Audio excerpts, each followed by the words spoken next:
The Bombay Film Story is मुझे actor बनना है, मुझे director बनना है, and I still haven't met one person who tells me कि मुझे producer बनना है. So 2010 you were at the Academy Awards. Yes. Oh wow. I was, and it's a crazy story on how I got there. I learnt marketing from Karan. Can you fall in love with somebody who you've never met? So he gave it that marketing line. Every day would write emails to textbook rich people like Richard Branson, Ratan Tata. To write it in that emails, I am Guneet Monga, the pride of India. My film is nominated for an Oscar. Do you think you can sponsor my ticket? You have to be able to send a film that has American distribution, period. Which is why you guys went berserk when Lunchbox was not the entry, right, in that year? Lunchbox would have won, hands down. The most underrated Bombay film, that is, Monsoon Shootout. Jodod all my money to buy a house in Delhi, and I was desperate to just sell it. Sell homes and produce films. That's precisely what you did. Yeah, and it had the biggest premiere in Cannes. Hi, my name is Guneet Monga Kapoor, and you're watching me on midday.com. Hello and welcome to the Bombay Film Story. For those who've just discovered this podcast, it's about Bombay. It's about films. But more than that, it's about a person who wholly belongs to Bombay and the movies. With me is India's first Oscar-winning producer, Guneet Monga. Thank you so much for joining us. Thank you, Mayank, for having me. I'm so happy to be here. Now I'm guessing you'll be introduced as the Academy Award winning producer for the rest of your life. And this happened in what, March? March last year. And this is 2024. Has it sunk in yet? Now you're kind of used to it? Yeah. Now I'm kind of used to it. I think for the first time it's coming on credits of Gyara Gyara. Right. So even to see my name visually like in a poster or in the with creatives. with that pretext, Right. is quite fascinating. I'm like, holy shit, it's us.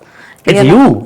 And you know what? I think practically every filmmaker in the world has thought about, an Oscar, right? Doesn't matter which part of the world.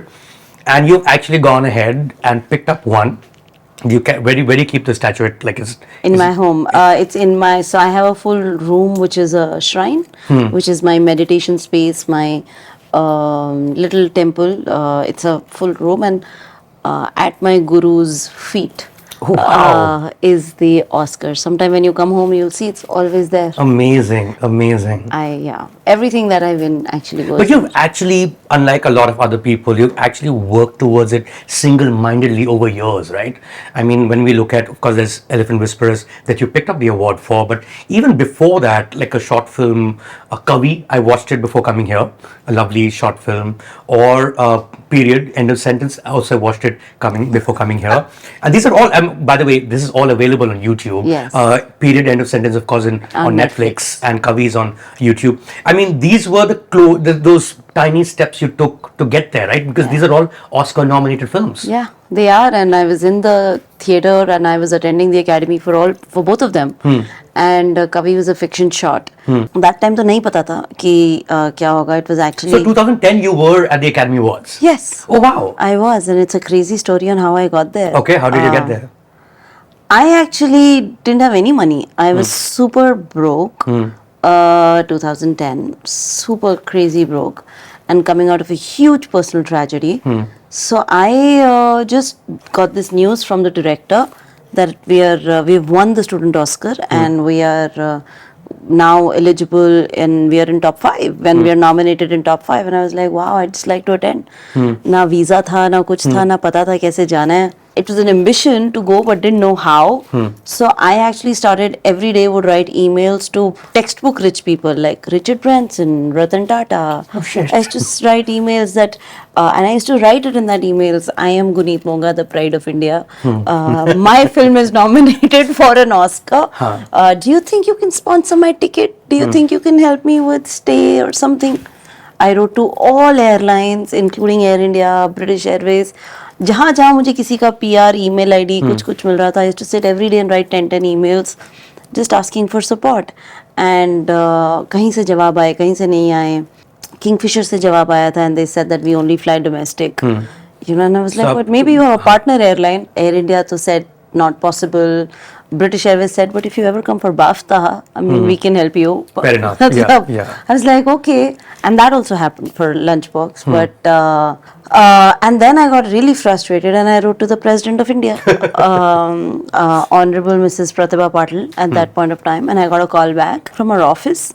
And I didn't know if I can ask, like, I can't like ask on the phone, right? क्या क्या कुछ चाहिए मुझे बहुत कुछ चाहिए था state, travel, कैसे होगा वहाँ पे PR, मतलब just out of imagination. So I said, do you think we can come to Rashtrapati Bhavan and show the film? कभी राष्ट्रपति भवन भी तो नहीं देखा अंदर से. तो they were like sure, and I was like, US तो हम शायद सिर्फ एक दो लोग जाएंगे. And I really wanted to take Sagar with us, the boy who played Kavi. And the first AD who stood and made the film happen with Greg was Vikas Chandra. So Vikas, who's now directing so many things. So Vikas, Sagar and I was like, जाएंगे तो हम तीन तो पक्का जाएंगे, you know. So I had to always fundraise for 3 people. And I told Rashtrapati Bhavan guys that, you know, America to come log jayenge, but Rashtrapati Bhavan to whole crew can come, na? Yeah, exactly. And then I called Kingfisher back and I said, you said you will support me within India. Yeah. They're like, yeah, sure. How many? I said, so I called Rashtrapati Bhavan office again. I was like, can you send me a letter that I'm invited and not like I'm asking for it, but rather I'm invited. So then I can send it to Kingfisher for all our tickets. Right. And so I said, we are 24 of us. Oh, wow. So they were like, आप मांगने के लिए भी 24 ही मांग रहे हो, मतलब. So they're like, we can't give you 24. I was like, okay, how many can you have? They said 12. So I said, oh, 12 return tickets. एक काम करो, आप हमें 24 one way दे दो, हम वापस सब ट्रेन पे आ जाएंगे. She laughed on the other side. It's like, okay, whatever. So we got, she's like, but how will I get 24 free tickets? I said, पूरे दिन चले जाएंगे, कभी 2 यहाँ, 4 यहाँ, 5 यहाँ जैसे. Very kind. And 24 of us went to Rashtrapati Bhavan, and Mrs. Pratibha Patil was very busy with the budget, could not see the film, and I was very, you know, like I was very upset. Who saw the film then? Then actually there, I was talking to them saying कि ऐसे थोड़ा होता है, हम आए हैं, आपको देखना पड़ेगा.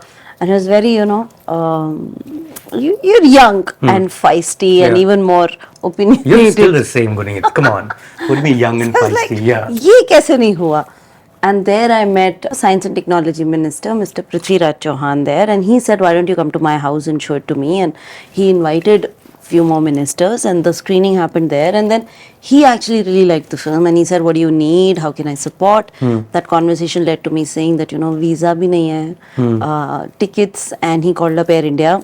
At that time, I think there was Mr. Jadhav, who was the managing director of Air India, and everything worked one step to another. Amazing. We got so the visa. you were the executive producer on that film, if I'm not mistaken. Producer. हाँ? Producer. The producer. एक तो मैं confuse रहता हूँ कि executive producer क्या होता है, प्रोड्यूसर क्या होता है, लाइन प्रोड्यूसर क्या होता है, सुपरवाइजिंग प्रोड्यूसर क्या होता है, को प्रोड्यूसर क्या होता है. For people who love the movies, can you make it a little clearer for them? Like exactly what does it mean? There's one way that India works, and then there is one way that US works. And you know, somewhere in the movies we try to follow. It's always a conversation. Sure. But thoda blur hai lines, but I will try and explain. And this is actually a very large conversation even within the academy, you know, producer credit. And ye producer credit kisko milna chahiye, because you know, who's done the work, who found the story, who's been with the film every day, who's taking who gets the best film award, really. Yeah. So ye bahut ek thin line hai, but over the years and how it has evolved, I will tell you. So executive producers in the context of movies in the West are people who actually help raise the money, or put in the money. So financiers are executive producers. In India, they're presenters, right? They're presenters or producers. Right. And everybody's a producer in India. So internationally, financiers or people who get the money, or supposing, you know, somebody made an actor happen, you know, would be like or the actor himself. So often you see the actor actor in the himself. executive producer credit. They would have taken a huge cut, you know, so then they get one of the producer credits, which is kind of the most respectable, highest credit given to in US. Somebody who played a very, very essential role in making the film happen. Pretty much funded it. It, made it happen, you know, got the money, got the actor, like things that made it happen. Right. You know, so that person, in terms of an honor and a thank you from the team, they get an executive Right. producer credit. And largely it's also the financiers. The equity financiers there are all executive producers. Producer is somebody who finds the story, who finds the money, who maybe onboards many executive producers in the journey of finding the Right. money, goes to the actor, of course, supports the director. Sometimes the director is the writer, or sometimes goes and attacks a director. However the journey is, then makes the film happen, then signs all kinds of guarantees, right. all It kinds of starts from the monetary producer in that case. monetary guarantees. Right. Kuch bhi over budget jayega, it is producers look out, and penalties. So takes a lot of risk, responsibility, makes the film happen, whatever it takes, gets all the elements, then also sells the film, then also markets it, then also releases it, and sometimes has a part of in the IP of In it, the equity as well. in the IP share Right. of it. So in India most, but in West it's very different. So that is executive producer and producer. Co-producer is somebody who's maybe Partnered with the producer later? Partnered Like a with the- co-founder? not more like a co-founder, but somebody who's also played the role, but kind of not taken so much risk, who's not risk facing, but has also played a huge role in making the Right. production happen. Right. Because somebody who's taking the monetary risk and partners of the financiers who are on floor, so that could be co-producer. Line producer? Line producer is the head of the production. Okay. So somebody You mean in India or you mean in the American context? in the American context and in Indian context. Right.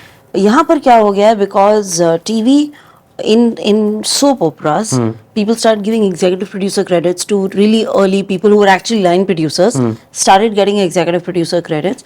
So the value of executive producer credit in India went down because just anybody handling production didn't want. That's the guy on the floor. Yeah. That's so the they executive started producer taking in Indian context. So they started Right. taking executive producer credits, which is just completely off, because line producing is a very, very important credit, which is the head of the production. And line producer directly reports to the producer and is responsible for the budget, makes it happen. Then there's, like a unit production manager, everybody, like when you see the credits in the West, it starts with unit. The first one in the end credits is a unit production manager. It's literally a very, very high position and a person who reports into the line producer. But it's warped here a Right. little bit. And supervising producer is, again, I think an extension of line producer, but Right. who's also creatively responsible, is On in that day's shoot. is in a position to talk to the director, or is in a position to come in between director, actors, and execution. Right. So those kind of then credits are. So basically, when a movie bifurcated. gets made, and of course, as with all productions, there's a fight for credit. I mean, everyone goes through that process in some form or the other. You want to be chief AD, or you probably Yeah. already chief AD, writing credit, etc., etc. What would the producer in India fight for in terms of what's the top credit outside of the producer? Hey, after that, what is it that everyone will fight for? Like, I want this credit because I did this work. I actually take a lot of pride in only being a producer. Okay. Because there is a lot of work that goes into. I mean, you've impacted the story, you've impacted the edit, you've impacted everyday decision making. Right. Our choices It make. started from you. Yeah. It's our choices define how this film is. It's nurtured well. We're in the business of long format. It's going to take 2 years, 3 years for the film to actually come out. When you start scripting, then 3 years, and at least 1.5, 2 years to make it and come out there. And we saw a dream, and then a lot of people and energies come into it. That dream expands, it evolves, and I think just to hold it together and nurture it, and to be able to make it the best version of it, And to protect the dream from is multiple and to people. weigh in constantly bring everybody, and it's not easy. Yeah.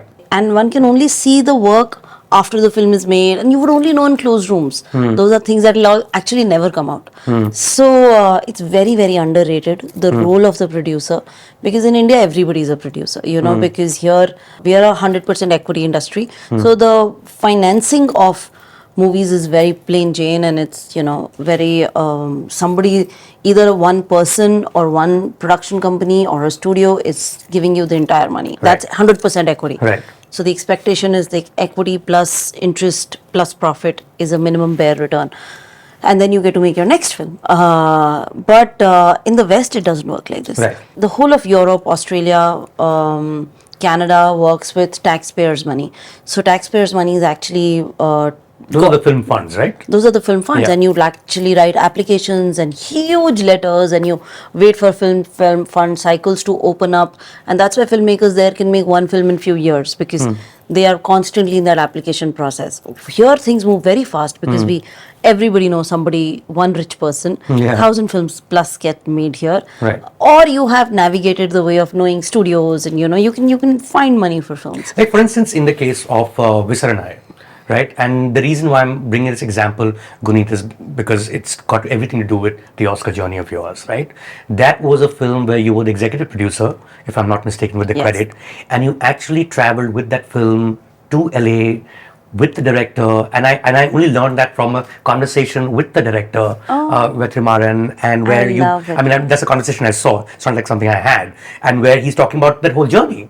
Take us through what that journey was when you actually took Visaranai to the Oscars. There are few films that I've worked on. Okay. Some things that I do get approached a lot, but few films I've worked on for just like, I really feel I can add value to. Why should I be part of any film? If I can add value to it, then, I'll be like, sure. Not for anything else. I executive produced Titli and took it to Cannes. And I executive produced Visarni. And Visarni, I actually joined hands and took it to Venice. So I first, made that happen for the film and the director. I didn't go to Venice, but the film and It premiered at Venice. Right. and it opened at Venice, Right. which was amazing. And it's just such a strong piece of cinema from India, and I was really happy to be able to put it out there and add value, my piece of value to it.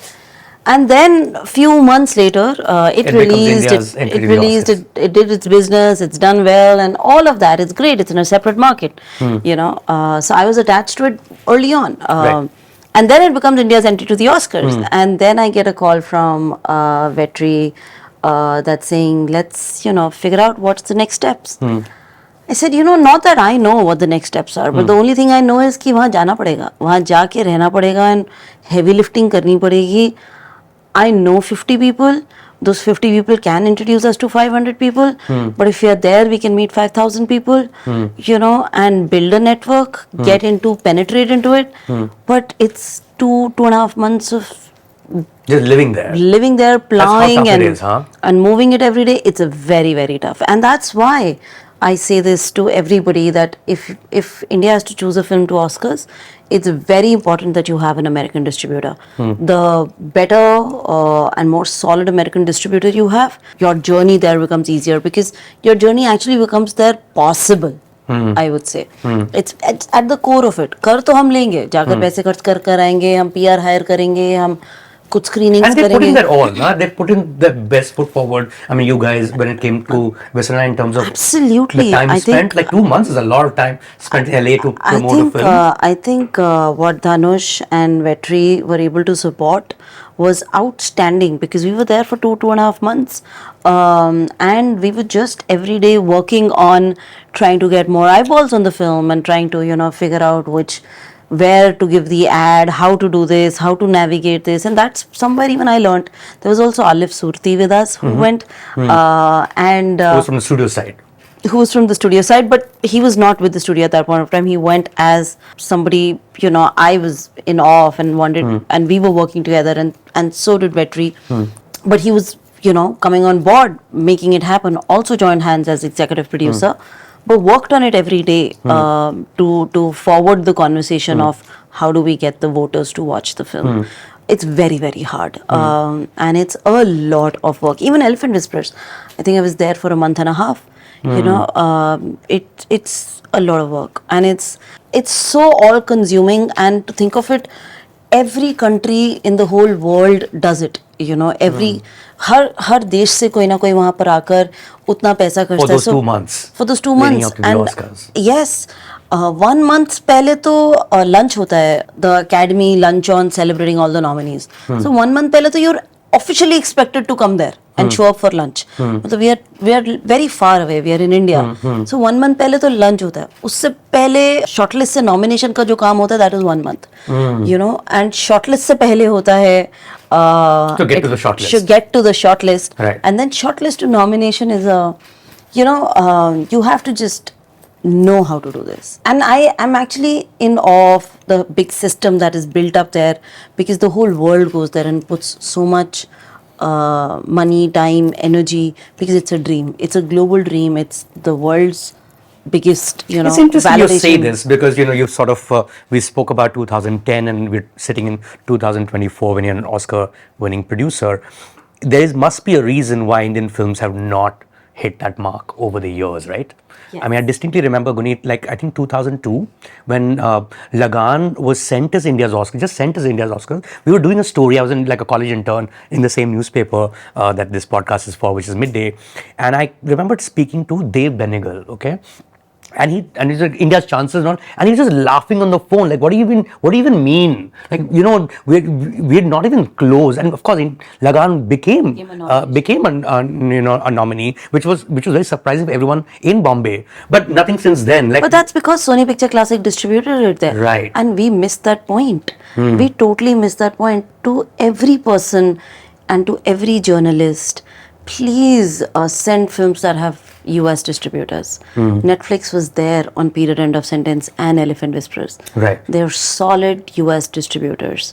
They have a mechanism, they know the work, they have a fabulous marketing. Do you think that's becomes in some ways the inflection point? Because the same year as Elephant Whisperers, we also saw that whole rage around RRR, which is also Netflix, and Elephant Whisperers was also Netflix. I mean, people have kind of seen it, and then they can decide. What RRR did was phenomenal. They actually brought distributors on board and re-released the film and spent a lot of money doing the main Oscar race because they were not India's entry. What RRR did was opening insane amount of doors for Indian cinema, and that needed a lot of capital, a huge amount of capital, and huge amount of vision that I'm going to go all in. Conviction, right? And huge amount that I'm going to go all in and play the bigger game, Right. which is not foreign film. You're not playing in the foreign film category. You're playing in the larger this thing. So they actually got a distributor on board to re-release the film in a big way and Like an started American from distributor there. on board for a theatrical release. Yeah. For people to come. HBO came on board on Shaunak Sain's film, you know, and HBO was running the campaign. So That's a documentary film you're talking about. that's All That Breathes. That Yes, was also with yes. us. But what I'm trying to say is, you know, nomination is a very, very big deal. And to win is like out of dreams. From the toughest part of Oscars is to go from shortlist to nomination. Right. Even to get to shortlist. You know, so there is work that needs to be done, which we here in our feature film category don't really understand. So somehow the committee here constantly feels we should send our best film. You know, it's what they almost think is the best film. what As they- if they're giving an award. Yeah, Right, as right. if they are giving the award. Yeah. I mean, you think about it as cricket, right? If you're doing something at your World Cup level, you will send your best person who's able to win with that, and you're constantly shuffling your team. कि अब सामने कौन है, क्या है. Right. In this also, you have to be able to send a film that has American distribution, period. Right. It's an American award. Which is It's why you set guys in went US. berserk when Lunchbox was not the entry, right? In that year? The whole world pointed that out. Lunchbox would have won, hands down. Would have gone all the way. Even if I'm saying a bigger statement, would have been nominated. And I hear it till date.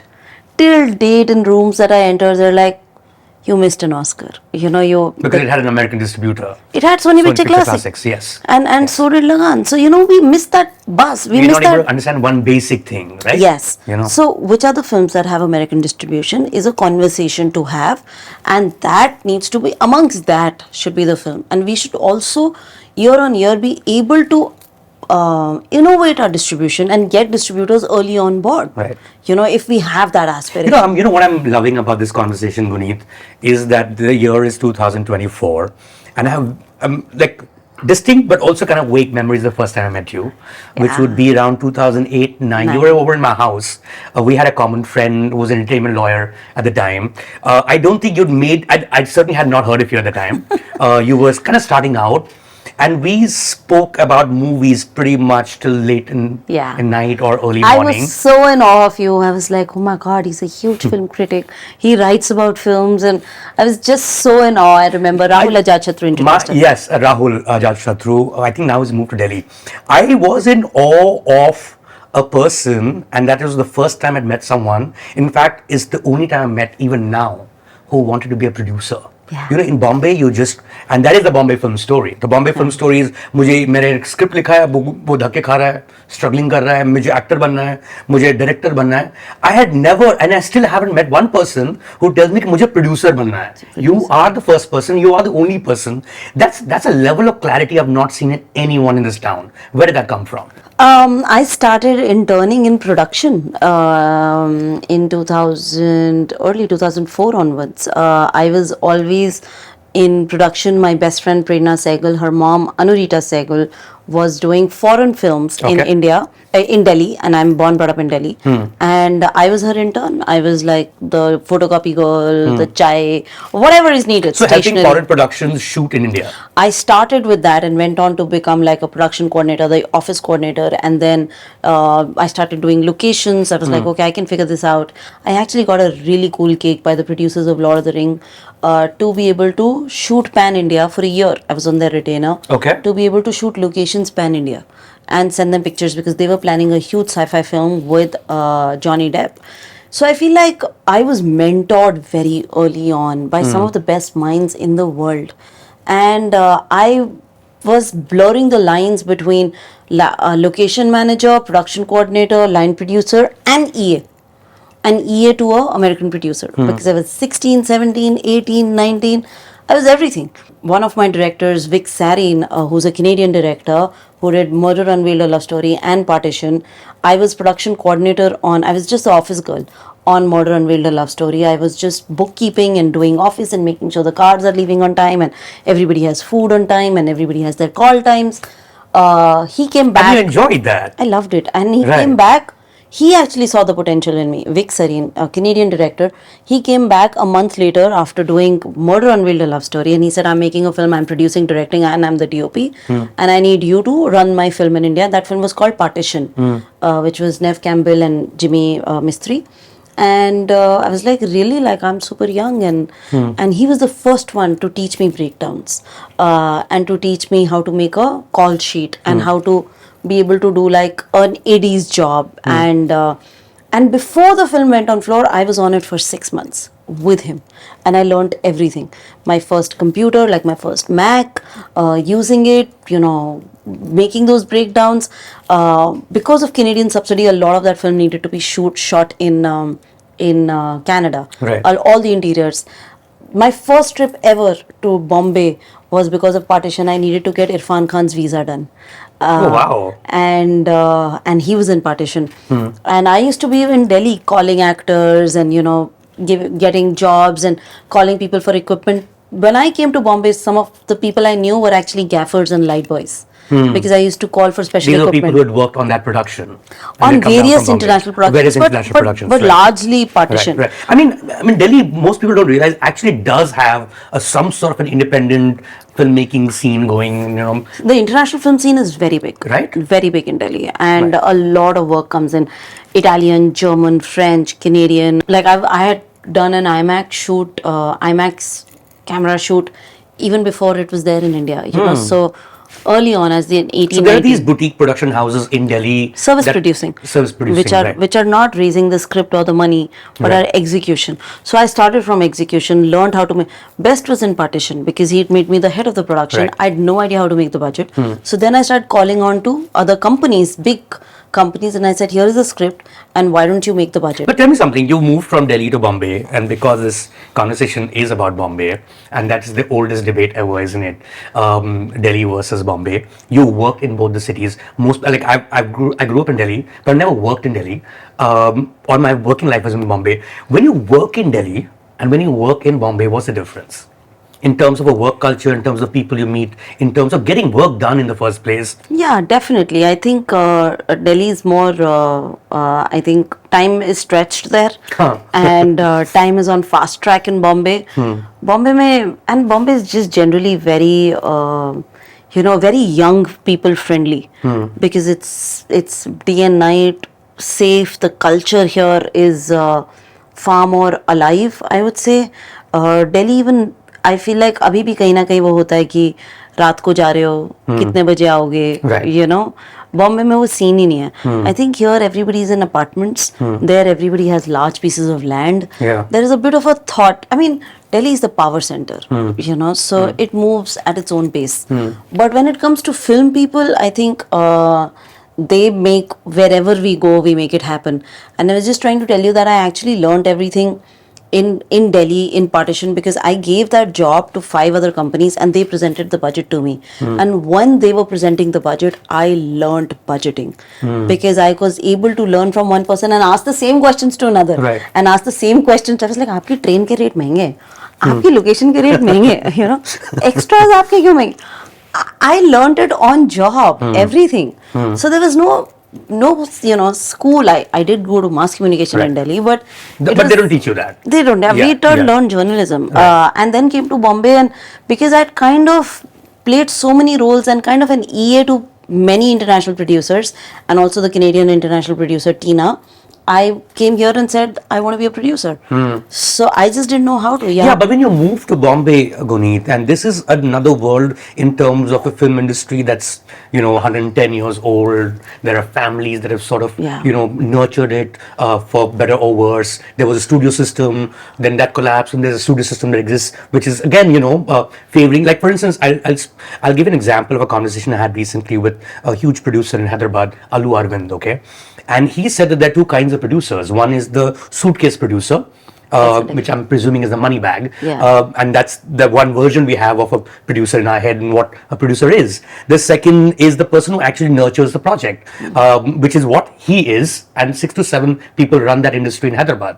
But the fact is, even Allu Arvind, he is Chiranjeevi's brother-in-law. Yeah. His son is a movie star. It's that network. When you come to Bombay, I mean, you've done these independent, amazing films. What's it like? I mean, there's a reason why people don't say they want to be producers, because it's damn hard, right?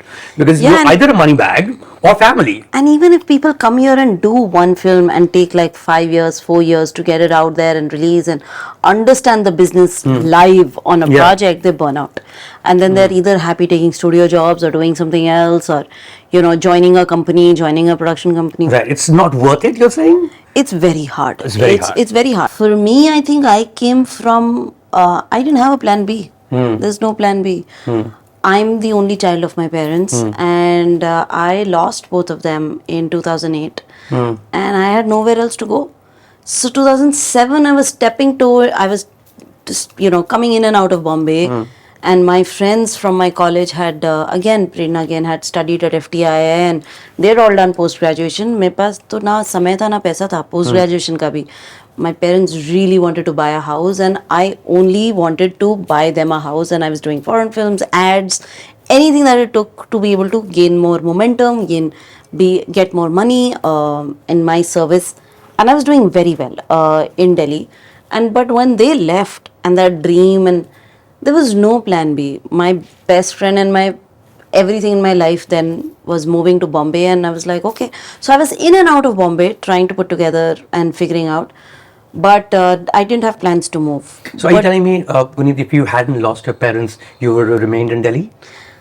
I would have been in and out. I was figuring it out. I mean, couple of my friends moving from FTI, I was like, ठीक है, हम घर साथ में ले सकते हैं, हम कहीं रह सकते हैं. We had started taking the house, but there was always this base that my entire peer group, my entire friend circle has had. That Delhi का घर, दिल्ली के घर से कपड़े आ रहे हैं, सामान वहाँ से जा रहा है, खाना आ रहा है. You guys live together here in Bombay. Yeah, but I didn't have that. So for me, I was just like, this is it, यही करना है.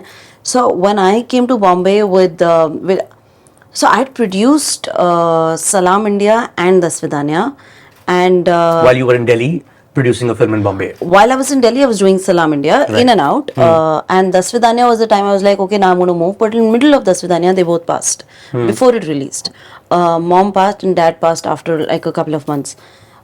In 6 months, they both. Mom was 49, dad was 52, I was 24, 23, 24. It was really like, and I actually had a huge heartbreak from Delhi. I was like, I'm never going to go back because सब पता है वहाँ की गलियाँ, वहाँ का कहाँ क्या मिलता है. I've grown up there.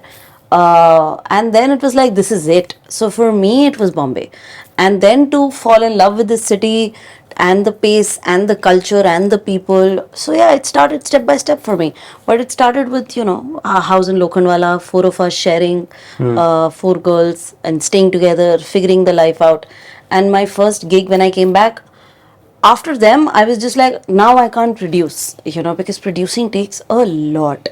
And it takes a lot of inner strength and hustle that you're ready to do, to be able to push forward and to be able to constantly show up. It's very hard and it's very, very misunderstood what a producer does, because somehow there's a lot of ego management, there's a lot of people management, over and above the work, right, over and above the which is hard enough. Which is anyways hard enough, right. which has so many moving pieces. You just have to get them. You have to get your location together and your equipment together and your extras and your actors and everything. And also the emotion right and the number and the light. You're dealing with so much and the money and everybody is pulling you apart. Everybody is trying to get a piece of you and getting answers. So, uske alawa over and above people management skills, so that was something, and the doors. That's a tragedy. I mean, must have taken a toll on you. Yeah, so I actually then started I was like, listen, I can just line produce, That's something I know at the back of my hand. I've done that for 5 years in Delhi. And I did that for very big international films. I just never did that for an Indian film. And I got a job at Balaji. And I was I never wanted to produce. Like a full-time job. Like a full-time job. Right, like a monthly salary. Yeah, and it was a very interesting story where I was interviewed by Ekta and Ajit, and they asked me, who was the CEO then, he was like, you have a huge resume, we are looking at somebody to run Once Upon a Time in Mumbai, one of our projects, and head it. And I was like, yeah, I can do it. He's like, but you've produced Salam India this and I was like, yeah, but I don't want to produce. I don't have it in me to go ask for money, fall in love with something. I was like, I'll just, I'll service produce, So they're like, okay, what do you want monthly? And I was like, I just want the work. And they're like, well, you've drawn out a huge salary. I was paid weekly in international films at a very high amount, unheard amount for India, for Bollywood, for Hindi film. Right. And I was like, 25,000 a month. And they were in shock. And they were like, why do you want to do that? I said, I just want to be busy. And Ekta in the end, every month, without like me asking for it, I got 1,25,000. Wow. They gave me that and I was just happy and grateful. But I was like, मुझे बस काम करना है, let me just think about other worries than thinking about where do I go. Like full base हिल गया था. And did that for 8-9 months. That's where I met Anurag Kashyap. And he was out of Devti, and Ekta and him were trying to work together. And I'd known Anurag. He'd seen Das Vidanya. I loved Gulal and of course Devti. Yeah. Black Friday, but Gulal was one of my favorite films. Everyone at that time was an Anurag Kashyap fanboy, Yes. right? In some form or the other. Yes, totally. And he was actually in and out of Balaji, and he has an eye, And he then one day just was like, "Yahan kya kar rahi hai?" I was like, "Production." So he's like, "But you've produced?" I said, "Yeah." He's like, "I like Das Vidanya." He knew the story of how it got made, and every film. What was that story? How did that get made? Das Vidanya. That would be a second film, right? Yeah, second. I think it's kind of well known how your first film got made. I think you took loan from your neighbor in Delhi, came to Bombay and produced it. Yeah, but how it got distributed is the other story, Salam India, because it released the day India lost the World Cup. And then I went to school and raised all the money I remember back. watching that film to review it. I'm like, ये अभी cricket का film देखना पड़ेगा. You know what I mean? That was an emotion from even the theatre owners. They were like, ये डब्बे लेके जाओ. Right. Namaste London और भेजा फ्राई दे दो, ये लेके जाओ. So they actually had a rerun at cinemas. So I actually went school to school and distribute. I put together a whole distribution network. I booked single screen cinemas and I said, सुबह morning show में कितना पैसा कमाते हो? So block booking for schools. Yes, and I said single screens में कितना पैसा कमाते हो? They said 5 से 6 हज़ार. I said मैं 10,000 दूंगी. 1,000 seater, 50 rupees per kid, 50,000 का शो, 10,000 सिनेमा वाले के, 40,000 मेरे. And that's when I did one show. Wow. And it did so well because kids were loving the film, you know. So tell me that again. Say that again. Like, basically, you've gone and Pre-booked a single screen. You pre-booked it. And then went you've to a gone to a school. school. And And do your kids want to watch this? 50 rupees per child. And I went to my school, Bluebells International. But it's during school hours, no? Yeah, so that's my morning show, 9 o'clock show. But why aren't they in school? Because this is like a cultural activity. It's a Okay. kids, it's two schools, It's an it's kids. inspiring story. It's an inspiring, it's like, Right. you know, that last ball with the underdog winning. It's and in my school, we used to always be taken for films. Right. Off and on. You Matlab, clearly went to a better school. Nobody ever took us in DPS. In DPS also came. So my actually second... RK Puram came? RK Puram was the one I recovered most of the money from. RK Puram is the whole city itself. Yes, because I did become a Sangam. box office hit with one school. I did that, exactly. So I got my principal to write a letter. So first I went to my school, which was Bluebells, which is opposite LSR. Right. And I was like, the kids love it. You know, जब 1,000 लोग एक साथ film देखते हैं, उनकी सांसें रुकती है ना.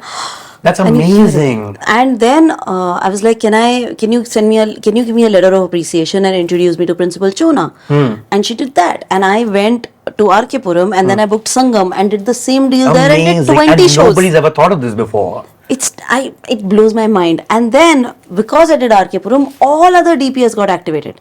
Mathura Road, Vasant Vihar, like all other Have DPS. you ever taught at IIMs and of this world? I mean, you should be. I've done guest lectures. You have, okay. Yeah, And- they learn a lot, yeah. And I've done guest lectures, and this is you're always pushed to a corner and you always have to innovate. You know, you can't be like, acha, paise doob gaye. There is an audience for everything. And how does one do it? I remember I got a job to run Gajni. I was line producer on Gajni. Tamil one or Here, the Amir one, yeah. And my boss at that time was Madhuban Tena and Amir Khan. And I had to just say that as much as I want to do this. And you know, when you're producing, you're like putting everything in and in Gajni you're on a salary and you know, you're having conversations at a certain scale, at a certain level, and it's so much, I love doing it. So I had to tell them that my film is bombed and I will not be able to be on the film anymore because I want to go and recover the money. Right. And for me, I didn't even know how to. So I went to my school, did one show, made 40,000, then copy pasted the same program, did RK Puram. RK Puram happened on as the second school as autopilot with Sangam. And then I went to my college and I was like, हम सब mass communication पढ़ रहे हैं, मैं यहाँ से 3 साल पहले निकली हूँ, हम सबको फिल्म बनानी है, मैं बनाकर आ गई हूँ for no fault of mine. I've actually made a good film and Subhash Kapoor and incredible talent. But it's bombed for, you know, external reasons. Right. But to activate a school and a single screen, it takes 1 week to 10 days. आप book करते हो, आप लिखते हो, फिर principal diary में लिखती है, बच्चों से collect कर. It's a process, you know. It doesn't happen plug and play. So I said, you know, I need interns. I had 27 boys on bikes as my interns, who I got letters from Ad Labs as internships. And they all went and activated. There was a day in my life जहाँ 12 से 15 show per day चल रहे थे. In Delhi. Of all school kids. Of all school kids. And Salam India became like people used to come to the swings like Sham ko when, you know, like schools started writing to me. Like That's Summer Fields and crazy. other schools started writing because kids started talking about the film. So there is audience for everything. You just have to make an effort. There is one system that works. कि वो ऐसे ही distribute होगा, इतनी ही screens हैं. But we actually are underserved with children's cinema, right? That is true. Because distribution is broken. And that's where it is so excited. I'm so excited because I'm a student of the business of cinema. I'm a geek. So I'm just like, where and how? So I ended up doing 350 shows, made all the money back. Wow. And once these This shows... is all in Delhi. I went to Panipat, Sonipat And a few and other schools, Chandigarh towns क्योंकि as यहाँ पे well. थोड़ी सी गर्मियों की छुट्टियां होने लगी and I went there and I had crazy shows in Panipat and Sonipat because there are no cinemas. And मुझे तो 10,000 सिनेमा वाले को भी नहीं देने पड़े. वो तो अपने स्कूल में दिखा रहे थे. They were just happy that I was doing a Q&A after. They've never experienced that. Right. I actually asked those 27 boys that आपका क्या खर्चा हो रहा है every day. They're all coming home. Mama used to give them आलू परांठाs and खाना and then from home they used to all go. आज हमने DAV crack किया, ये किया, वो किया, वहाँ का school crack किया. So those are 27 biker boys. Yeah, so then I asked Finding them. schools for you. Finding schools, firstly their own schools and then momentum built. Like then it was like servicing, you know. Then schools were getting in touch with us. कि हमें भी ये दिखाओ. Principals were introducing us to other principals, you know. Then कारवा बनता गया. Right. And then I was once asking all of them, I said, तुम लोगों का क्या खर्चा है? You know, like any your expenses, petrol, everything. The next day I got a super detailed Excel sheet and with like toll road and I was like, who's made this? Because they're almost like budgeting brain, you know. And I learned budgeting with partition, and like I had to do a lot to learn budgeting. I was like, who's done? Ek haath utha, and that was Achin Jain. He was in second year, and I said, what are you doing? He said, I'm second year. I said, chhod de, aaja. And he's now my partner in Sikhya. He's a producer on everything that we do. He was on stage. I think the Oscar is as mine as his. Wow. My name is there. And he was a school kid. He was college, second year, College, okay. same college as mine, Right. and he came, and that's how I found my producing partner. Why is it called Sikhya? Why is your company called Sikhya? Mom named it. Mom was she was suffering from cancer. She was in a hospital. It was a day, and I was doing Das Vidanya. Salam India had happened. Das Vidanya mein I had to give a name of the company. Ki which company, paperwork kaise hoga? So I just told her, I don't know, aap bata do. So it was like her blessing. So she said, Sikhya, keep learning and keep growing. And it's now like, at that point of time, I was like, theek hai, aapka dil rakhne ke liye, I would do it. I wanted something like fun and cool in English. Right. But I have now fallen in love with it, internalized it. It's a lovely name. It's a lovely name to keep learning, and it's life, you know. Yeah. So it's her blessing. Yeah. And then Das Vidanya happened, and then nothing happened in Sikhya, and then I was part of Anurag Kashyap Films, and then 5-6 years. I think I remember meeting Anurag at that time, and he had something called a proper ganja films. I mean, that was his company before he called it Anurag Kashyap. Because, you know, that was the time when people wanted to have cool names. वो करते क्या है वो दूसरी बात है. Yeah, he had नाम registered cool होना that चाहिए. name. I remember. You know, and his card had like this cannabis and proper ganja. Yeah. So I came in, and it was Anurag Kashyap Films, and he'd always, I think he had really cool, he has really cool ideas. And there was always this thing कि हम और कुछ, you know, experimental करेंगे, कुछ करेंगे, इसमें डाल देंगे. But everything. So you became a partner in crime in that sense when Anurag was at his peak, trying to almost create a factory, right? Yeah. What Ram Gopal Verma once had. He was producing, and I guess you were producing about a movie every few months. Yeah, like a film after film after film. They're all Anurag Kashyap, as in, and your I mean, everyone knew you as the person who's executing it, right? Yeah. Would that be correct? Yes. So I think my first was That Girl in Yellow Boots. That was the first film you worked on with Anurag. You know, if I'm not mistaken, Guneet, I think an old interview of Anurag's, I remember, where he spoken about, or did he tell me that? And context is not important, but he said that that Girl in Yellow Boots was his way of testing an international market. Yes. Is that true? Like, why? Yes, absolutely. And he actually said ki our films will actually work internationally and yahan nahi. And that started my journey of finding international distributors. The first film that we ever took to Venice, my first film festival, and to explore distributors, to explore sales agents, to learn the language कि ये होता कैसे है, कैसे distributors के साथ हम अपना deal close करेंगे, you know, what rights, you're selling, यहाँ पर मतलब you do theatrical of CPCI and you do, you know, वहाँ पर you are doing your Eastern Europe, and then you are doing your Korea, Japan, US, North America, South America, then all these get territories. in touch with each sales agent from every country or every sales region. agent is central. Sales agent का यही काम होता है. Sales agent then introduces you to the distributors.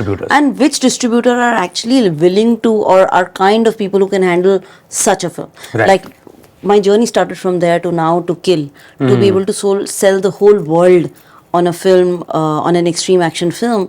But yes, it started from Yellow Boots, and now with Lionsgate doing North America. And you know, to tell you that only 4 territories have released as of now: UAE, Australia, New Zealand, North America, and UK. And the whole world is yet to release. Right. Like I have dates of every country releasing, like leading up to Japan releasing February 2025. So अभी वो release होगा, अभी सब जगह distribution हो रही है. Kill Japan के थिएटर में रिलीज होगा 2025 में. February. Right. And they've seen the film and decided to pick it up from you for just that market. Yeah, seen it, loved it, paid a huge advance, and it's called MG, and only then picked it up. And now they will spend the money on marketing, distribution in that country and releasing it, and that's what and is so happening. This is the journey that started for you from Girl in Yellow Boots. My education and everything is Anurag Kashyap Films. You know, I learned everything there.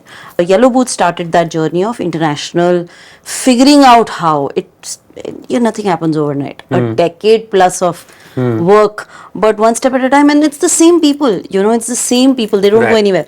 And anybody starting. It's the same gatekeeping, right? There must be the same people who then either you impress them or you don't. Yeah, But we and need to know first who to impress. yeah, and you meet them, you have a conversation with them, then you meet them in Cannes, you meet them in Toronto, you meet the same people in Sundance. The more festivals you attend, and actually people who are interested will come to India for the film bazaar. So I was there everywhere over the years of like 5 7 years though. I was taking 5 to 7 trips a year and like taking 40-hour flights to London. You know, like Turkey में 24 घंटे का layover, stuff like that. Like the cheapest flights, staying on Right. people's couches, figuring it out. But just meet. I was my own assistant. I had another email ID, booking meetings. You know, like just everything that I could do. You know, I have to the So point. you would write as so and so. Yeah. Miss Monga will meet you From at 3 Anurag p.m. Kashyap film. मतलब मैंने तो ऐसी हरकतें की हुई हैं that I had remember the first can I think we did that in Venice. No, in Venice though I had printed our visiting cards and posters and हम लोग वहाँ पर पोस्टर लगाने गए तो हमें बताया गया कि खरीदना पड़ता है you know, आप ऐसे चिपका नहीं सकते हो. तो मेरे लिए तो ये था मतलब अरे हम फेस्टिवल में जा रहे हैं दीवारों पर लगा देंगे. तो मैंने इंडिया से ही ओवर स्टेशनरी प्रिंट करके भेज दी थी कोरियर करके कि हमारे जाने से पहले we had called somebody to book a apartment for us. हमें सिर्फ इतना पता था कि वेनिस फिल्म फेस्टिवल है. ये भी नहीं पता था कि फिल्म फेस्टिवल लीडो में है जो 45 मिनट्स दूर है बाय अ बोट. हम लीडो में बुक कर लेते, नहीं पता था. You know, such naivety. And एक ही अपार्टमेंट बुक किया, हम फिर 20 लोग चले गए. Everybody, because just excitement, everybody saves up and you know somehow visas and we've all shown up there and वहाँ जाकर सोच रहे हैं आप क्या करेंगे वहाँ पर.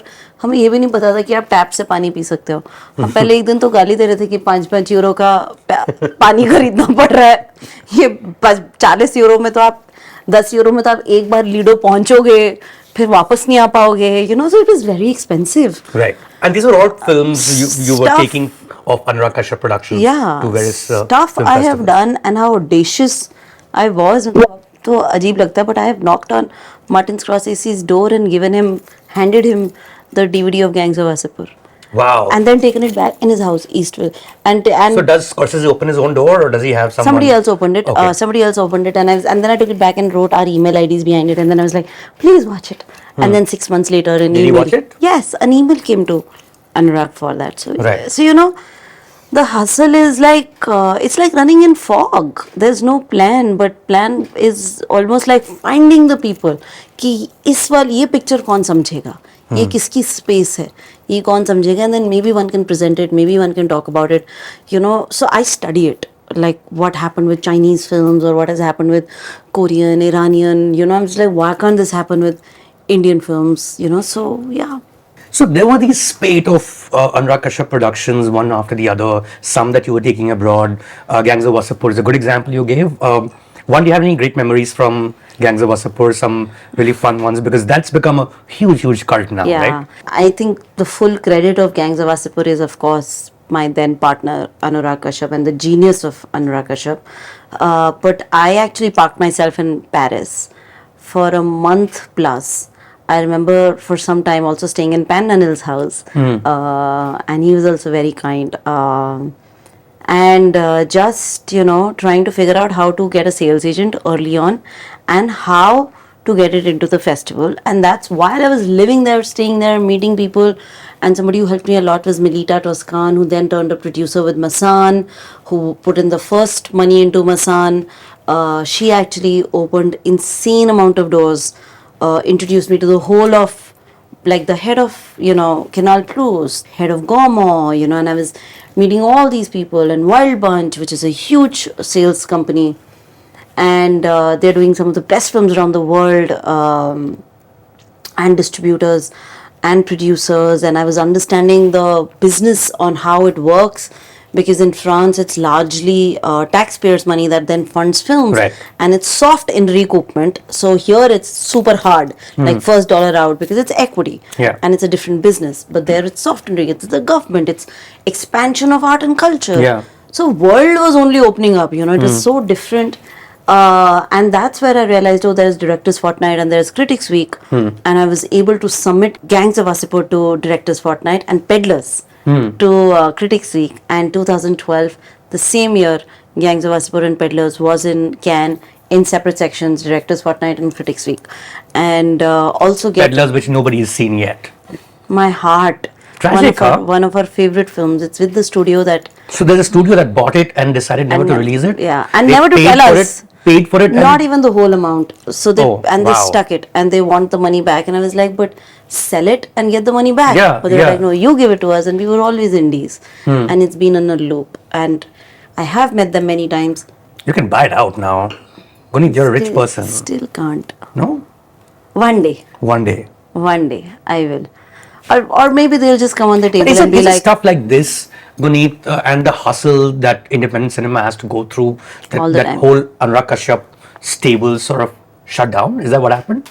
What happened there? Why did No, that it was his factory- choice. It was, okay. And I think that he felt like, it was a lot that was happening because we were all overstretched. We were all doing a lot. And he was also empowering a lot. He enjoyed, doing so much. But it also always took a toll because we were always...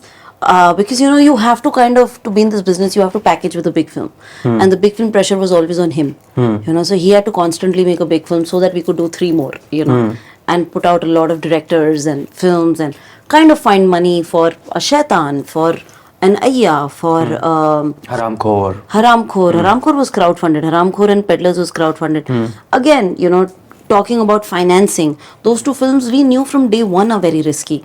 So I was able to crowdfund them when there were no crowdfunding platforms. So it's not like there's one person sitting on our head. Everybody knows. They know that it's a risk we took. And all the investors were at Cannes, were very proud that film went to Cannes. It was made under 1 crore. Right. At that point of time.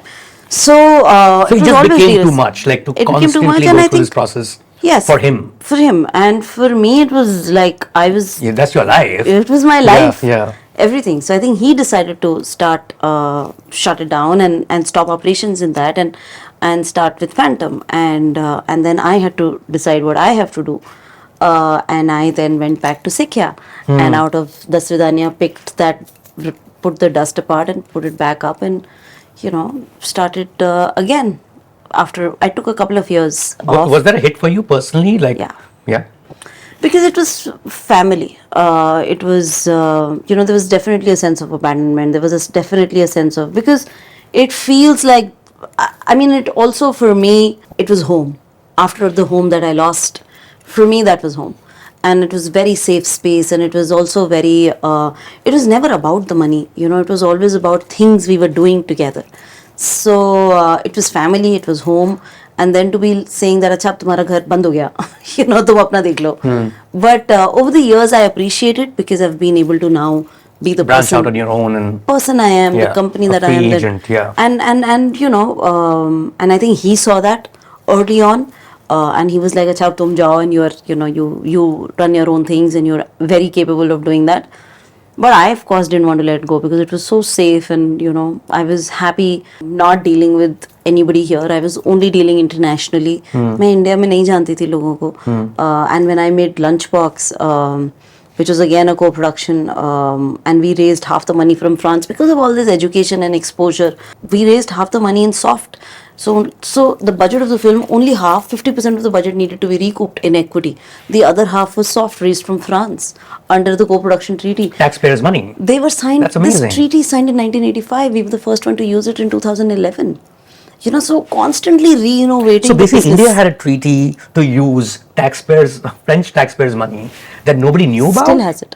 And nobody knew about this. Nobody used it. I'm sure people knew about it. I'm sure. Maybe they pitched and they didn't bag it. Is that No, what you that have could to have happened? partner with the right producers. You have to figure out the system, spend Right, some time right. there.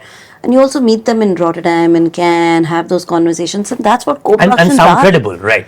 And that's what co-productions are. So you started this conversation with Lagan. The film that won against Lagan was No Man's Land. Yes. And Danish Stanovic. Stanovic, yes. And one of... Who you did a movie with? Yes, Yeah. yes, it's all interconnected. Incredible. So Danish's partners were my French producers on, and Lunchbox. Danish's name is also there. because it was Danish's company. So as a co-producer, so the French company was actually Danish's French company. That's how the conversation started, and then Tigers happened here. He's Bosnian, right? Yeah, but he has doesn't French live in. partners. No. He lives in Bosnia. He still lives in Bosnia, but has, Yeah, a French company. Yeah, because they were partners. So Danish is accredited in Lunchbox, Lunchbox, yeah. which again, because it's called the Bombay Film Story, is an iconic Bombay film story. Yeah. Right? I mean, Beautiful. Lunchbox as a film. It's a love story. It's an ode to. Right. And Ritesh's love for Bombay. His love and nostalgia for Bombay. And who's done really well for himself. Yes. Thereafter, of course, done some international. In fact, not mistaken, what Jodie Foster, Robert Redford. Robert Redford's last film was him. We don't talk about Ritesh enough in Bombay for some reason, right? I mean, it's kind of surprising. He's an incredible talent. He went on to do Photograph and is now Nawaz. doing more. How did this movie happen? Lunchbox? How did Lunchbox happen?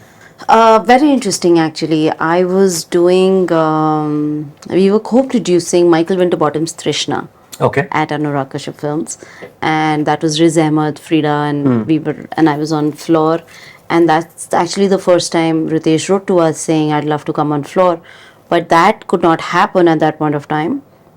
But we kind of got connected. He reached out, and he was teaching in Doha under NYU. NYU had a tie-up. Tribeca had a tie-up at Doha, and under that he was programming Tribeca Doha.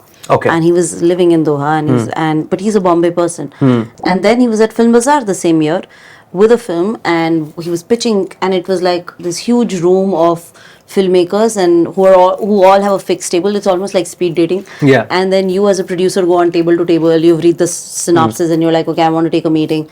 And out of all the conversations there, something that really stood out to me was Ritesh's story, which was then called Story of Ram, which is a very different script. And I was like, this is amazing.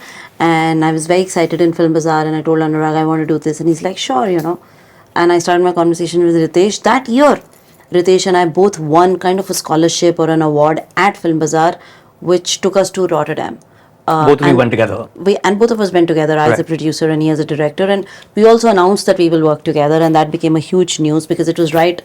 It was a quick decision making, and that's what indie allows you. You're like, I want to do this. I'll figure out the money. Let's go ahead. Let's figure it out. And it's so lovely. And I didn't know his previous work or anything, but full instinct and gut, and incredible. So we went to Rotterdam, and we had a week long of workshops in Rotterdam, and that's where we decided we'll work together. We were like, okay, let's seal this deal. And we then raised money for Story of Ram. And in middle of that, he was just like, can you give me a month? I want to go write another story. And I was like, but iska paisa raise ho gaya? And that was being mentored by Sundance. He was also a Sundance mentee. And that's how I became a +1. So even I started getting mentored by Sundance, by the producing lab of it. Not like officially, but because I'm the director's producer. And there's co-production we are doing for the first time. We are doing so much of heavy lifting. But this is a completely different film that you were making at the time. Story of Ram is a completely different film. And then he came with Lunchbox. And I think films have a destiny of their own also over and above. We all Did he ever make Story of Ram? No. That's still a script that he has. Which you loved. Which can still be a film that he can produce. It's magical. Good idea. I'll speak to him. If it happens, it was thought of here. Just saying.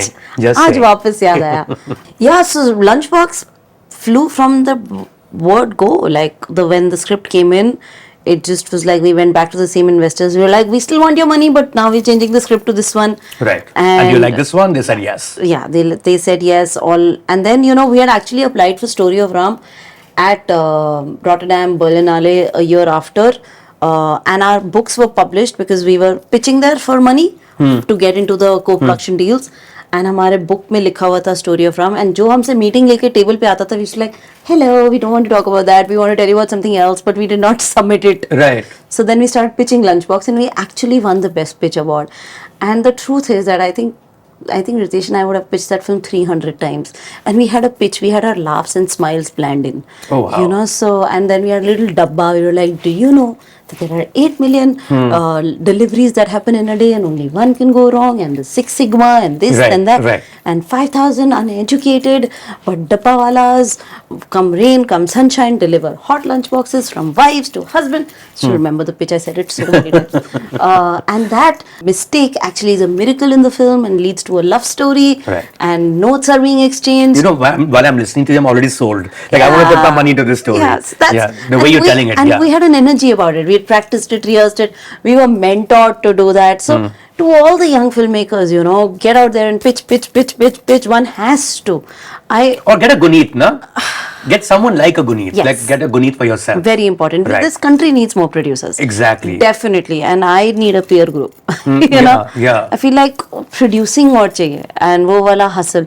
मुझे ऐसा लगता है कभी-कभी Achin and I talk and we at Sikhya, we feel like we do like mehnat of 3 films per film. Because we are innovating so much every time. Yeah. You know, be it Lunchbox or even Masan, which again went through the French system, and Milita became a producer on it and put up the first round of money The from seed funding France. came from France. Right. And that's what led to then Drishyam coming on board and film happening here, Yeah. which is again goes on to be at Cannes and win an award, and you know, so it was beautiful, the journey that one was happening. But now I was sick here.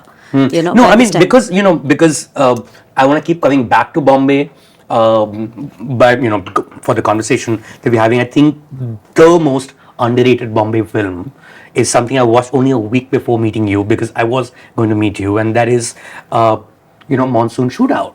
One of my favorite films. It's a film that played at Cannes, if I'm not mistaken.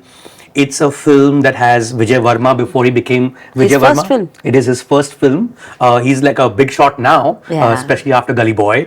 But you know, he's so Om Puri in that movie. Yeah, it's so like good. he just reminded me of Om Puri from Art Satya. Yeah. Right. And I think they must be the same age. And he's playing a cop. Nawazuddin Siddiqui is in that film. This is before Raman Raghav. There's an element of Raman Raghav in Nawaz's character. Crazy guy, baldish fellow. And genius. Amit Kumar's writing, directing, just absolutely genius, and so much we could do with rain and How did Bombay that locations. film happen to you? So I met Amit again at Film Bazaar, and I was a fan of his short film, which was with Irfan and Nawaz, which Right. is on Bypass, if I'm not mistaken. Yeah. which won at BAFTA.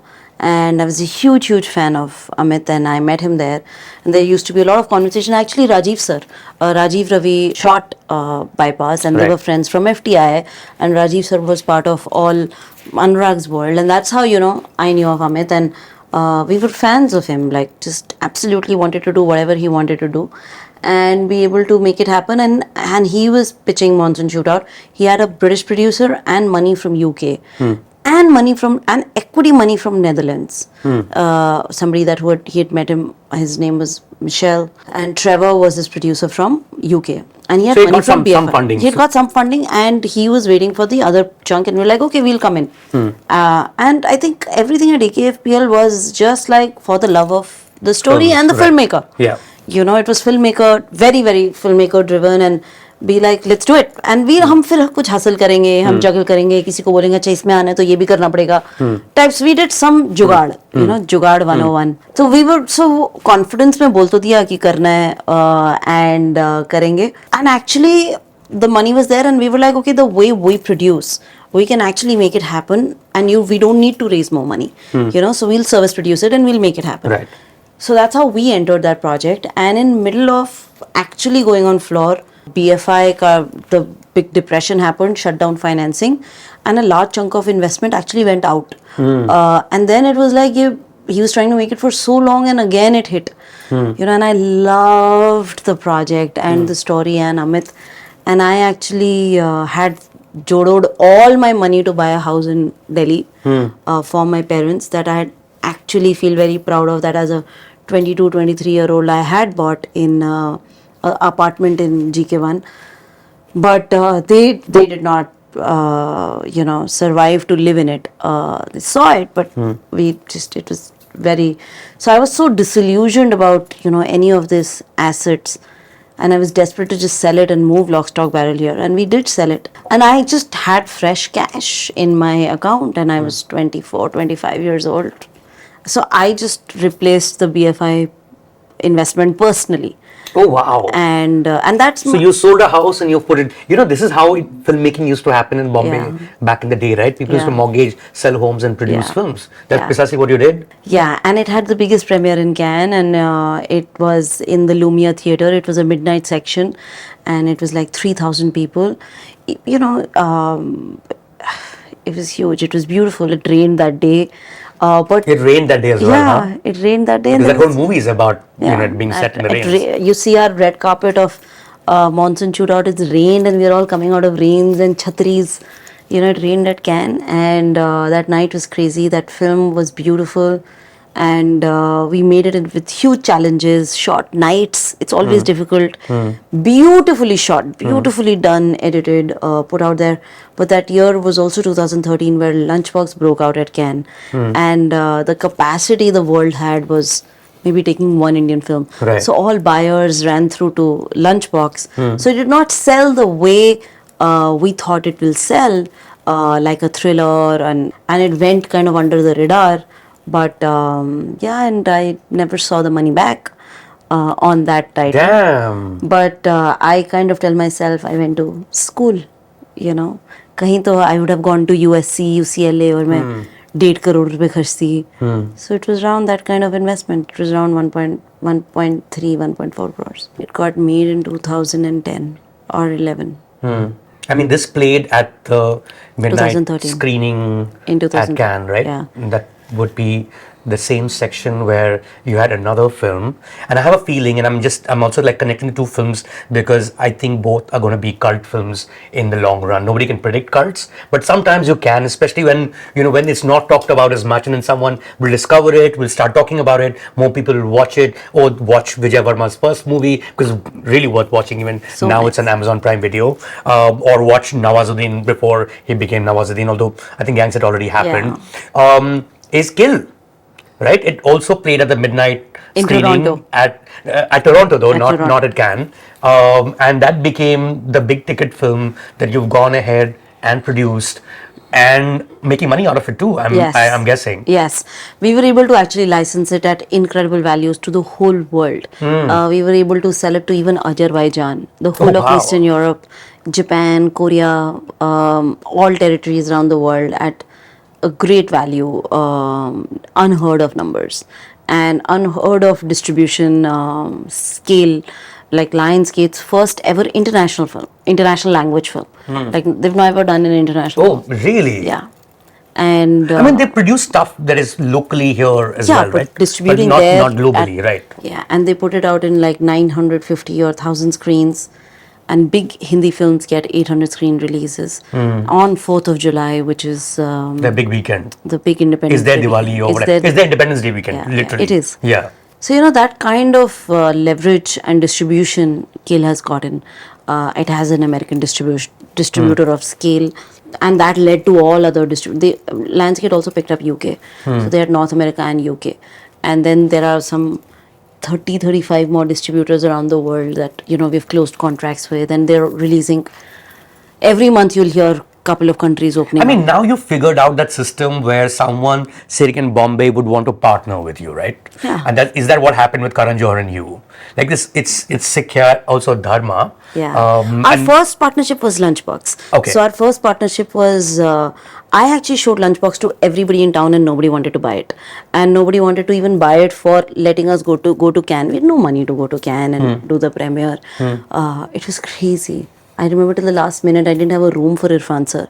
And my sales agent there, one of his rooms that Tilda Swinton was supposed to stay in fell out, and she refused to stay, or she did not come a couple of days, and then they had to change the booking. So I got a room open. Oh, wow. And I was like, please give it to us. So it was a... so Irfan stayed at Tilda's room, or what would have been Tilda's yeah, it room? was a suite in Marriott or something. So, Right. but we didn't have anything, and I didn't know how to. And the sales agent was like, okay, I'll pay for it, because we didn't even know how to pay for it.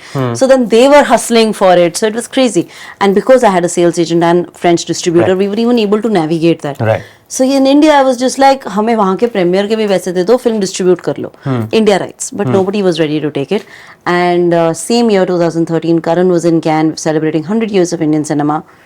With Bombay Talkies. with Bombay Talkies. Which, like, directed one of the short films. Yes, and I had produced Murabba, which was Anurag's side with Right. with Bachchan Saab. Yeah. I just walked up to him and I said, "Hi Karan." This in a dinner, he was sitting alone on a table, and I was like, "Hi Karan, this is Guneet, and I am a producer in India. I'm a producer with Anurag Kashyap, and I've made a love story. It's blowing up. It's the talk here. We've been asked to stay back. Maybe it's the awards, and we've sold the whole world overnight, and there was a bidding war between the Weinsteins and Sony Picture Classic and Focus Features, and Sony Picture Classic is winning the award, and I'm sitting and closing that agreement, and it's a love story, and you were like the epitome of love stories. Do you think you can release it in India? And he's like, "Oh, sure, come to India, give me a call." He gave me his phone number. Cut to, we did win it, Cannes. We came back, we showed him the film. He loved it, and he was like, he came out with a tear in his eye, and he was like, "Can you fall in love with somebody who you've never met?" So he gave it that marketing line, then became the synopsis and the marketing line globally for the film, and he distributed it. And then one day he called me to his office. He's like, "Who are you? Where have you come from? What do you want to do? How are you producing? What is your aspiration? How can I help?" I like the film, but I've never like distributed somebody else. I was like, "I need you to market it. Between Anurag and us, हम लोग 100-200 screens तो हम भी कर लेंगे. I really need this to be 500 screens plus. And everybody tells me इसमें एक भी गाना नहीं है, पूरा picture voice over में है. क्या है ये older people love story? New people, newer actor. Fab job that Nimrat did and Irfan sir did. But just to explain the language of the film, the syntax of the film is different now.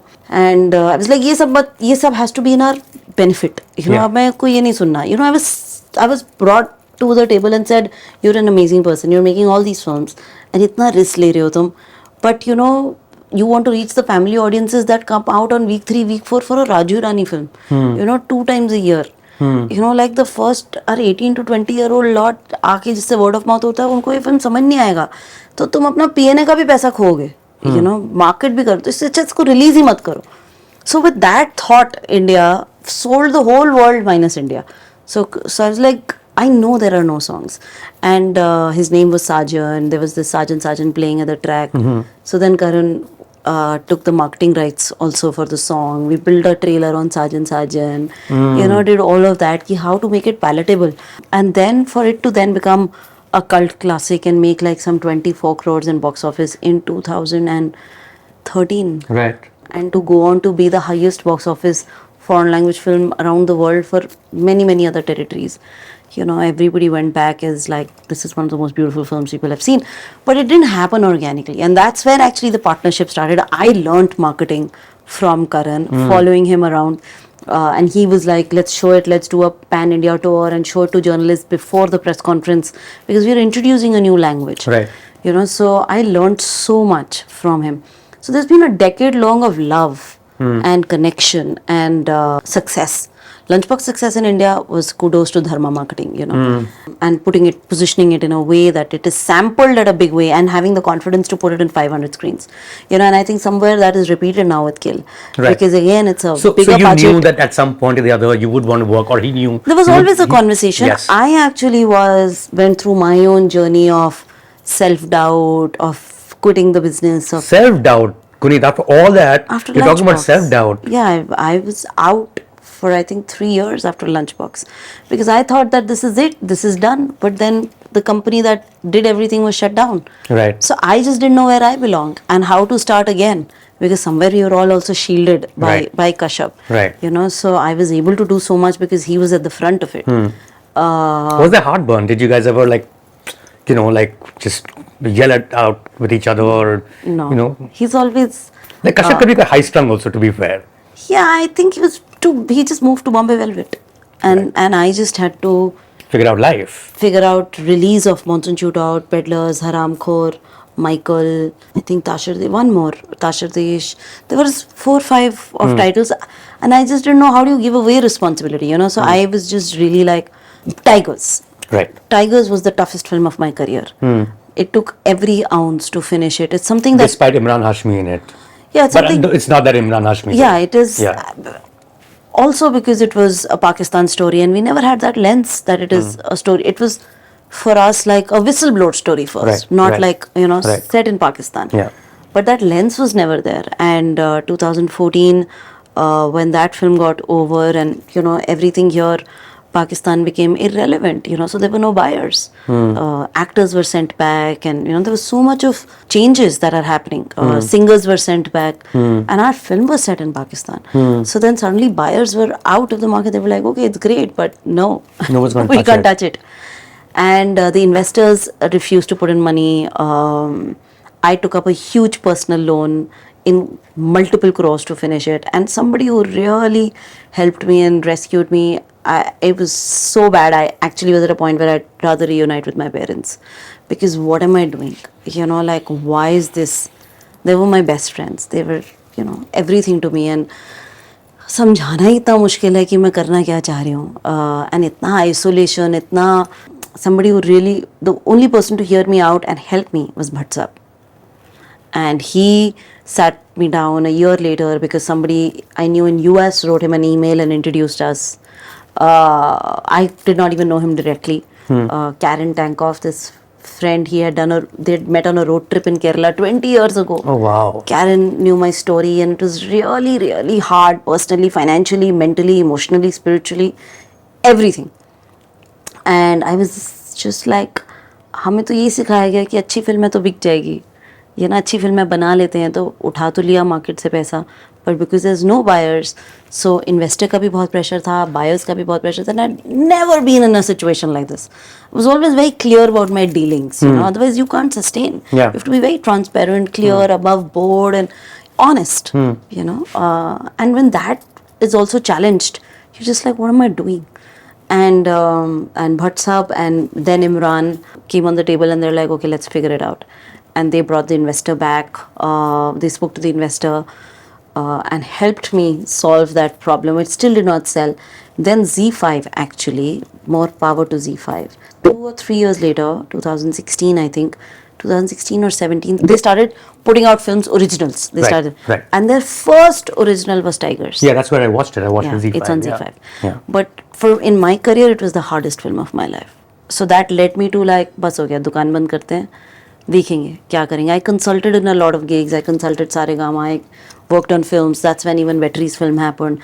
There was no ounce on me that could even produce.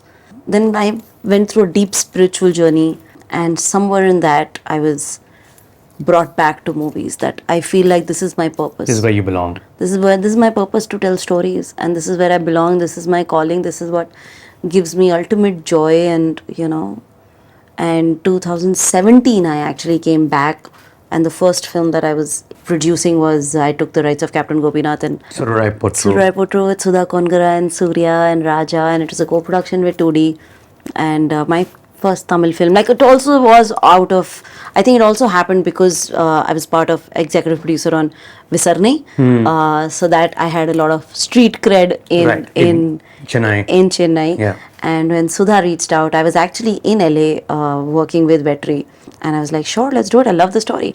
And that's when I came back and I met Captain Gopinath and got the rights. And that's speaking of Z5, of course, I mean, you're always doing something or the other, but to place it in context, right now, what you're doing is Gyara Gyara, which is a series on Z5. Yes. That was the first series that you produced, if I'm not mistaken. Actually, my biggest series, my first is actually Gutargu, which was a short film called Gupt Gyan that we had produced by Saqib, who also assisted Anurag.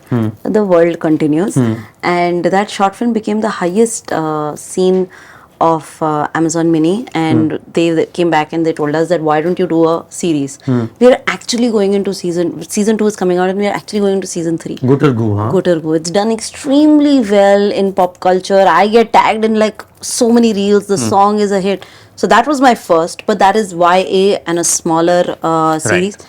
But 8-part, fully blown, this scale, this budget is my first Gyara Gyara. And also Karan Johar. Also so that, now, is that one of the ways also to sort of beat the system, is to participate in it, to join them?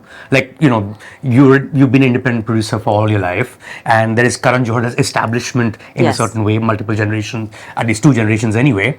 And then the two of you can just meet, and then that becomes the system of the new establishment. Absolutely, and it's damn empowering. And it's, I think, empowering in is the only word that I comes to my mind when I think about dharma. I also made Paglet and Kathal with Balaji after Surarari Botro, and I love this connection that I have with these two studios in India, which is Balaji and Dharma, Ekta, Apurva and Karan, and it's been amazing working together. It's really been full freedom, let's do it, let's take it to the moon and back, and lots of innovation, because when we went on to make Paglet, it was more like, how is the story of a widow be a comedy? It's a beautiful film. Yeah. Congratulations. And Umesh Pisht. Right. So the same director now writer-director on Gyara Gyara. And now with Dharma and Z5. Also an actor from Kill. You know, there's so much of... You're creating your own little cinematic universe. Yes. Right? Raghav Johar is the actor from Sikhya universe. Kill. Yeah, Sikhya universe. Yeah. I mean, it's... Gyara Gyara is a remake, if I'm not mistaken, of Signal, which is a Korean drama. Yes. And for someone... Officially adapted. An official adaptation for someone who's been working in the international space for a very long while. I think Korea had the big moment, right? About 10, 15 years ago. Do you think India is going to have its Korea moment at some point? Waiting to happen. Waiting to happen. Oscar ho gaya. Oscar to ho gaya. And now it is... Oscar to mil gaya India ke producer ko. Yeah. Haan. Actually, Period End of Sentence में भी मिला था, but it was not like I was. Sikhya was the producer on it, and I was an exec producer. But yes, Elephant Whispers में एक तो मिल गया. Totally an Indian film, Indian production. एक RRR को भी मिल गया for RRR best song, मिल गया, right? That year, epic, and the time that we had that year, month and a half in LA. You guys would like meet each other, like, because the team was We also actually there. met at Oscars, but Shaunak and I used to meet very, very often. So between HBO and Netflix, हमारे बहुत conversations होते थे कि अच्छा तुम लोग क्या कर रहे हो, हम लोग क्या कर रहे हैं. Right. Show up at each other's screening, penetrate into each other's voters. You know, just be like, हम भी हैं. I used to wear elephants everywhere and land up. You Crazy. know, just Stuff you gotta do. stuff you got to do. I was wearing daggers and knives everywhere for Kill. You know, just penetrating the... And Kill was also a huge project, a huge vision, you know, a risk taking, because you're coming out with a brand new actor, Laksh, who's killed it in the film, and Raghav, who's also killed it, and Tanya, all three of them. But, you know, new actors at a scale, at budget, at extreme action, never done in India before, and taking it on. And then, you know, I think it's a certain vision that Nikhil Nagesh Bhatt and we had built, but could not do it without Dharma, you know, and their power behind it, that go for it. And I remember calling Karan and saying, we're going into gore a little bit. He's like, we signed up for it. You know, go full in, stay true to the genre. Let's do a genre film. And we're just glad that it landed globally. You know, when you open Letterboxd and you see Australian reviews and UAE se reviews aa rahe hain, jo 4 territory mein release hui hai, UK se, US se. It's phenomenal. We're having a little moment. And then in middle of Kill, there was an opportunity to work together on Gyara Gyara, and I reached out to Dharma, and they were like, let's do it, you know. So there's a bit of a faith in creativity, in coming together, and faith in, you know, that we'll do the best version of it. And for me, it's the best kind of marketing, and putting it out there and using each other's systems, knowledge base and contacts. Right. For me, I was able to open that globally. In India, Dharma is, you know, phenomenal. And I think a bunch of cinephiles, like Karan is a cinephile, and a very good representation. And so are you, Guneet. I think one of the beauties of all the stuff that you produce really comes from a sense of movies. It's not for just the sake of making money or getting footfalls into theaters. That's our time, by the way, at the Bombay Film Story. Thank you so much for being here. I must end with a note, which is that, you know, you've been an inspiration for a lot of people in Bombay. Thank you. Especially those who come to the city with a dream. They come into films. It's possible. And that it's possible to produce dreams and to produce it without much money. And win Oscars. And win the Oscar. And we just got started. And you just got started. Thank you so much, and Guneet. Please watch Gyara Gyara. Will do. Absolutely. Z5. Subscribe to Midday India. Get direct notifications on all our videos by clicking on the bell icon.